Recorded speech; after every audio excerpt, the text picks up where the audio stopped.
Before we get into today's show, some free agent targets for the Dallas Cowboys. Who do you want the Cowboys to sign in NFL free agency? Any player, the more realistic, the better, but drop that player or player's name for me in the comment section right now.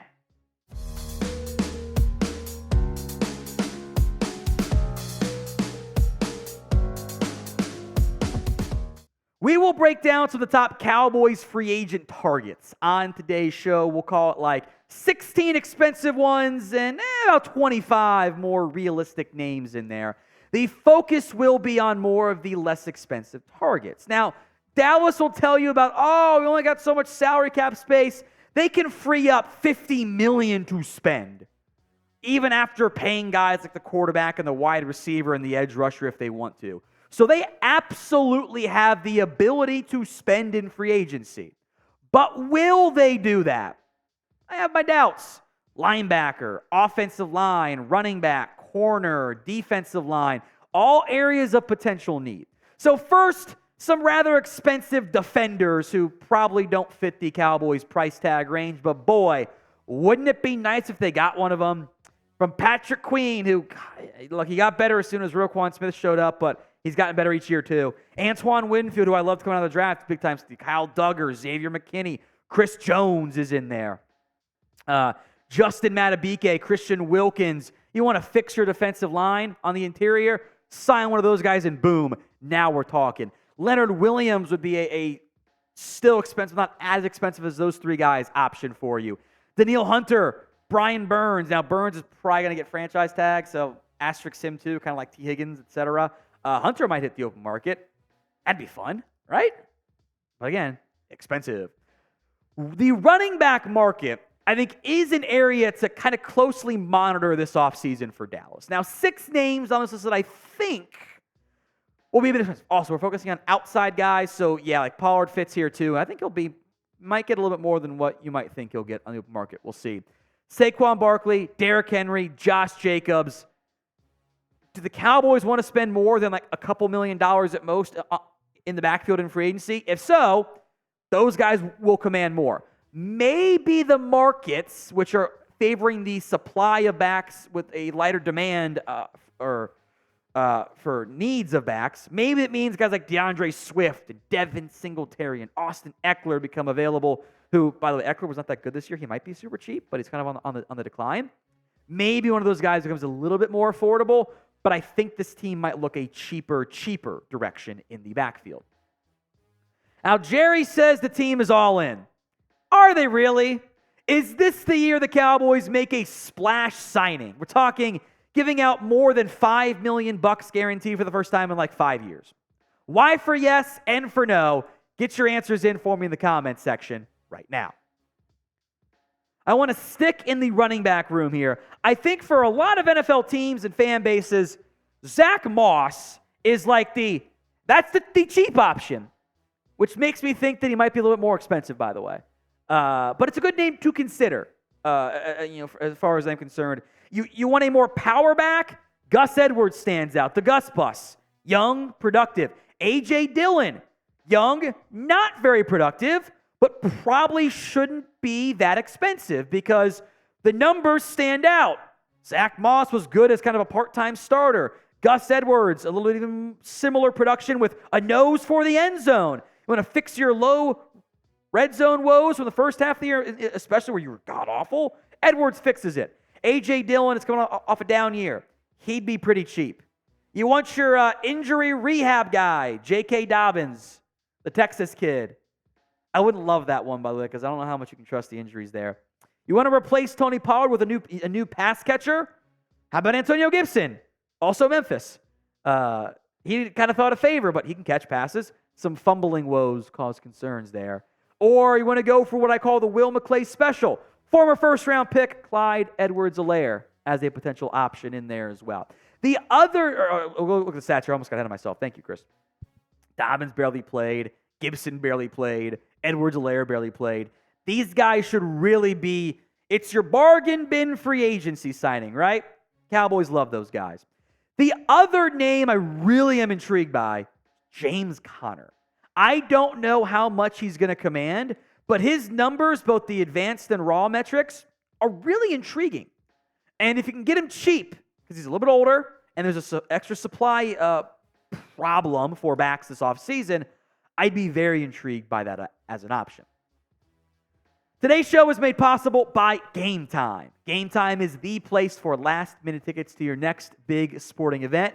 Speaking of big, if you're going to the big game in Vegas, they are giving you $100 off. Even if you are a previous user, if you've used other promo codes before, Vegas 100 gets every Game Time user $100 off their first purchase. That's promo code Vegas 100.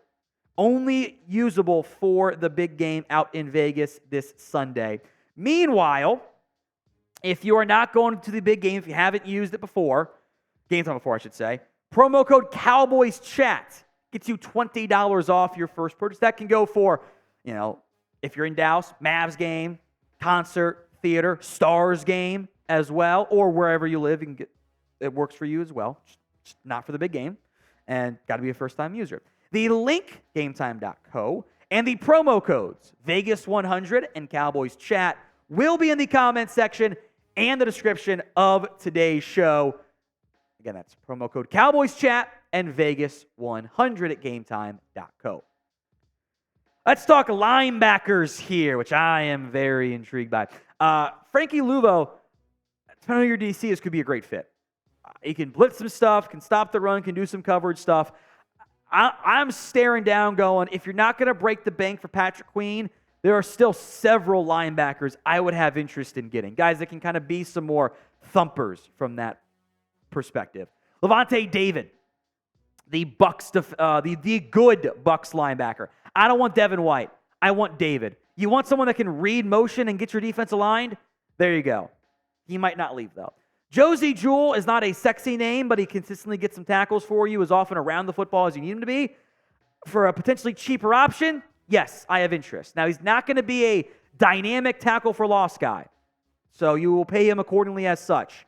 But Luvu and David, the numbers pop out. They really, really do. Other guys I like, Azeez Al-Shaair. Hey, remember just sign a Niners linebacker, right? You could do that. He was a Niners linebacker. Tennessee had him for a year. Like his game.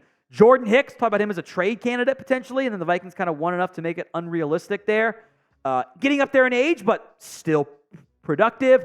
Denzel Perryman.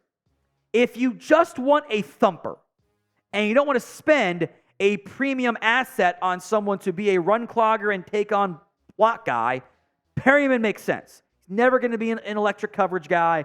But if you wanted to do Overshone and Perryman and mix in Marquise Bell on third downs and whatever role that looks like, I could get on board with that. Plus, you can still draft somebody as well.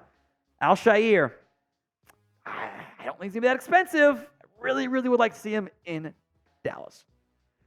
So will the Cowboys sign a linebacker? 1 for yes, 0 for no. Get those predictions in for me in the comment section right now. Also, I'd have interest in adding another, interior presence. So a couple different names here. Denico Autry can do some DEDT stuff at a higher level than what we've seen from Fehoko and Golston. That stands out to me. He's up there in age, but he can take on double teams. He can be a 3 technique or base defensive end for you and be really good despite his age. The last time this guy, DJ Reader, was a free agent, I wanted to sign him out of the Cowboys' price range. Maybe this time, coming another injury, it's a bit more affordable. I think he'll still be cheaper than a Grover Stewart would be. Stands out. And if you want the mercenary, Calais Campbell can still play. I don't know how much more he really has left in the tank, but he can help. By the way, Denico Autry had maybe one of the quietest double-digit sack seasons I can remember. He was still making plays for the Titans. At his age, the hype around him is not that great. But that would be a less sexy but very impactful move along the defensive line. I'm going to save Cedric Wilson for a different video for free agency conversation. I wanted to mention some receivers. Darnell Moon is coming off a down year, but he has speed. I want to add some speed. Curtis Samuel had a great game against Dallas. If you want some yak stuff, who's knowing he's always going to be hurt. That stands out to me.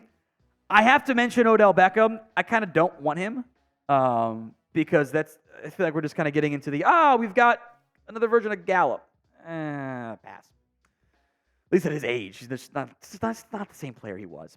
Now, when the Cowboys sign a free agent, we'll have a video for you. Hopefully they don't sign 2 free agents within an hour of each other on Friday on the same day, and that was all they did, like they did 2 years ago.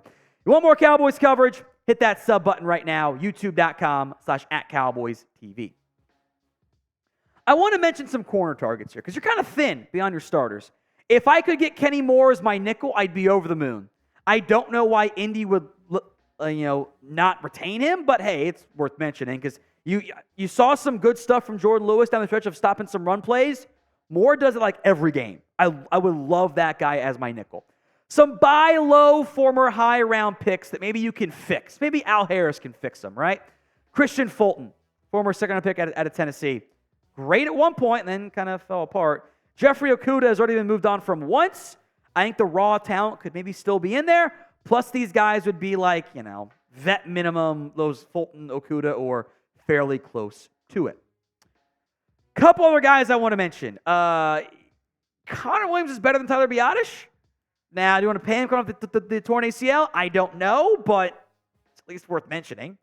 If you want a rehab project along the offensive line, that would be Mekhi Becton because he was bad. 15 games played, 12 sacks. That's really, really bad results. But former first-round pick, maybe you can fix him. Not the first time the Cowboys have tried that. One other edge I want to mention, it's kind of a buy low option. Josh Uche, as a situational pass rusher, can be really good. His numbers cratered this year, but they were actually pretty damn impressive in 2020. So some under-the-radar names, we'll do a full video on that as well, that I at least wanted to briefly mention on today's show.